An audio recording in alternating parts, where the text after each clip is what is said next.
Have you ever felt like your heart is too broken to be fixed? Like the weight you carry is too heavy for anyone to understand? In the quiet places of pain, in the corners where no one sees, that's where God meets you. Not with judgment, not with shame, but with comfort, with healing, with hope. Let this video be a journey, a walk through your wounds, a whisper into your fears, a message straight from the heart of the one who knows your sorrow and still calls you his. You may feel invisible. You may wonder if anyone sees the tears you cry behind closed doors. You may even ask, God, where are you in all of this? But here's the truth. You are not forgotten. You are not invisible to the God who made you. He knows every detail of your pain, even the things you can't put into words. I have engraved you on the palms of my hands. Imagine that. Your name written on the hands of God, not penciled in, not written with fading ink, engraved, permanent, unshakable, like a love that refuses to let go. You were never meant to carry your sorrow alone. God sees, God knows, and more than that, God cares. He's not waiting for you to be okay to come close. He comes close because you're not okay. So if your heart is heavy, if your wounds feel too deep to describe, breathe. Let that breath remind you, you are not forgotten. You are still held. Sometimes it's not just the pain we carry. It's the lie that says, this will never get better. But what if healing has already begun and you just didn't realize it yet? It's quiet here. And maybe that's what scares you the most, because in the silence, there's no distraction, just your thoughts, your pain, your fears. But what if silence isn't the enemy? What if it's where God begins his work? Be still and know that I am God. Stillness isn't absence, it's invitation. God is not distant in the quiet. He is whispering gently, faithfully. Healing doesn't always come with fireworks. Sometimes it begins with a whisper so soft you almost miss it. A whisper that says, you're safe here. You don't have to pretend. You don't have to fix it all right now. Just let me hold you. We think healing is loud, dramatic, immediate, but often it starts in the sacred silence, where you finally stop running and let God sit with your pain. He doesn't rush you. He doesn't shame you. He simply stays. In the stillness, he holds the broken pieces of your heart and begins to breathe life into what you thought was lost forever. So don't fear the silence. Lean into it. That's where the healing begins. And once healing begins, even in the quiet, something sacred awakens inside you. The courage to hope again. Hope. It feels dangerous when you've been disappointed. It's like reaching out with trembling hands, not knowing if you'll be embraced or left empty again. We've all been there, wishing but afraid to believe, praying but expecting silence, smiling but bracing for heartbreak. But listen closely. God is not like the ones who let you down. He doesn't tease your heart. He doesn't break promises. He doesn't walk away when it gets hard. Those who hope in the Lord will renew their strength. Isaiah 40:31. Hope in God is not a gamble, it's an anchor, a quiet strength when everything else is shaking, a light that refuses to go out, even in your darkest night. You may not feel strong right now. You may not even feel ready to hope. That's okay. God isn't asking you to fake it. He's simply asking you to open your heart, even just a crack, to the possibility that joy could rise again, that healing could take root, that love could find you, that peace could still grow in the ruins. And when you can't hope for yourself, let him hope for you. I know the plans I have for you, declares the Lord, plans to give you a future and a hope. Dare to hope again. Not because everything is perfect, but because God is present. And when hope awakens in your heart, even gently, you begin to see something sacred. Your pain has not been wasted. When you're hurting, it's hard to see beyond the pain. All you can feel is what you've lost, what it cost you, what it broke inside of you. And the question that echoes in the dark is, why? But what if pain isn't the end of your story? What if it's the beginning of something deeper? And we know that in all things God works for the good of those who love Him. Romans 8:28.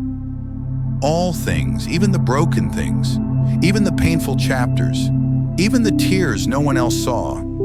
Your pain is not meaningless. God wastes nothing. He takes what shattered you, and somehow He builds something beautiful with it. He turns grief into compassion, scars into stories, wounds into wisdom, and ashes into hope. You may not see it now, and that's okay. But one day you'll look back and see how your deepest pain became someone else's rescue. How your story gave someone else the strength to keep going. This doesn't mean your suffering was fair. It wasn't. But it does mean it's not the final word, because the hands that carry your pain are the same hands that carry resurrection power.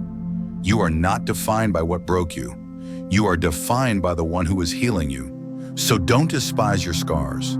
They're the evidence that God has been working in the deepest parts of your soul.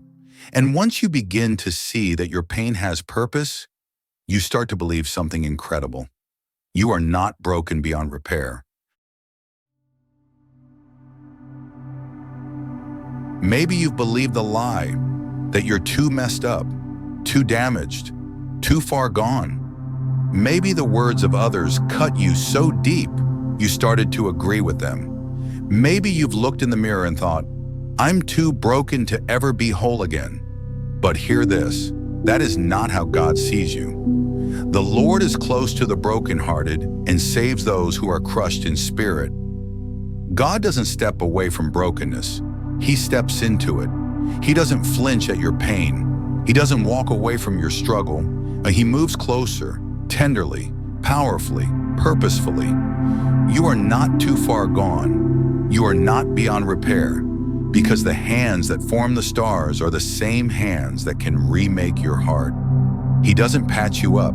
He restores you completely, lovingly, personally. And do you know something beautiful? The places that once felt broken will one day be the very places God uses to bless someone else. That is redemption, not just healing, but transformation. So when the enemy whispers, you're too broken, let your soul rise up and say, no, I'm in the hands of the healer, because you are, and He's not finished with you. And when you start to believe that you're not beyond repair, you begin to walk differently, with quiet strength and the gentle truth that says, you are deeply loved. Sometimes the deepest wounds come from not being chosen, not being seen, not being wanted. Maybe you've spent years wondering, am I truly lovable? Would anyone stay if they knew the real me?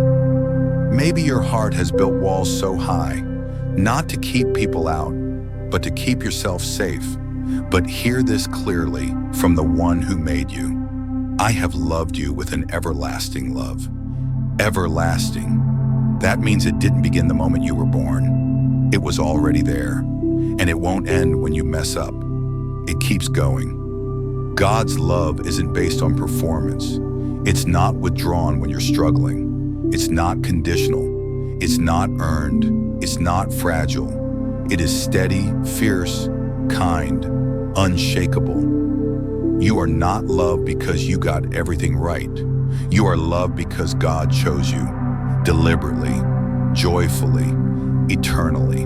When the world says you're too much or you're not enough, God says you are mine. That truth doesn't just comfort, it redefines you. You don't have to chase love anymore. You can rest in it, fall into it, be held by it, because in the arms of God, you are not barely tolerated. You are deeply, deeply loved. And once you realize how deeply you are loved, something inside you begins to rise. A quiet courage that whispers, You are stronger than you think.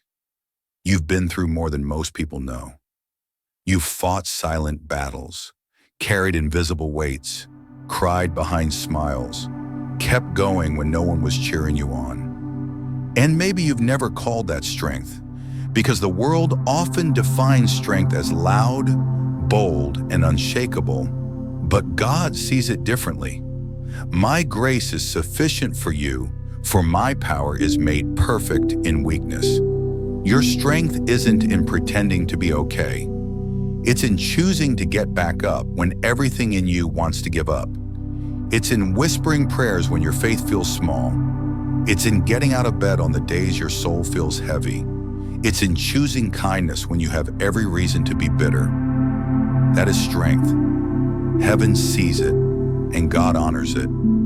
You are stronger than you think, not because you've never been broken, but because God has met you in your brokenness. You're resilient because His Spirit lives in you. You are courageous because love gives you boldness. So don't compare your journey to someone else's highlight reel. Don't let shame tell you you're weak. You've made it this far, and that's not a small thing. You're still standing, still breathing, still believing, and that, dear heart, is a miracle. And now that you see your strength, you begin to live differently.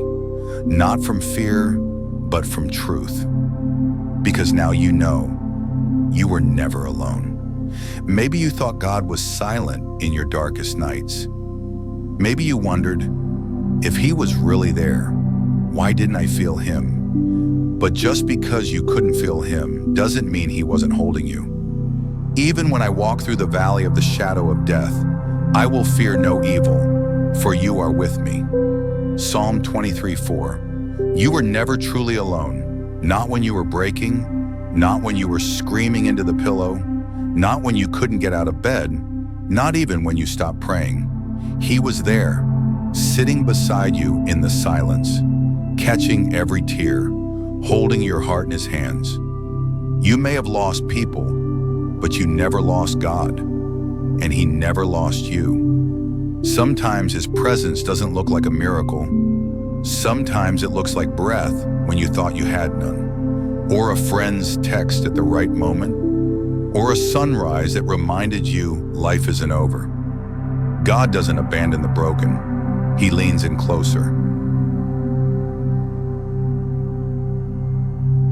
So today, even if you don't feel strong, even if you still have questions, even if healing is slow, just know this: you are still seen, still known, still held. You were never walking alone, and you never will. You don't have to fix everything before you come to God. You don't have to clean up your mess first. You don't have to wear a smile when you're bleeding inside. Jesus never waited for perfection. He walked toward the broken. He sat with the hurting. He welcomed the weary. So come. Come with the pieces. Come with the questions. Come with the anger, the grief, the shame, the scars. You don't need a filter here. You just need a heart that says, God, I'm tired. I'm hurting, but I still want you. And He will meet you right there, not to condemn, but to embrace, to restore, to whisper, you are mine, and I am not letting go. No matter how far you've fallen, grace goes further. No matter how dark the path, His light still reaches. So take one step toward Him, even if it's small, even if it's messy. He's already running to meet you, with open arms, with gentle eyes, with a heart full of love. This is not the end of your story. It's the beginning of healing. So come as you are, and let love do the rest.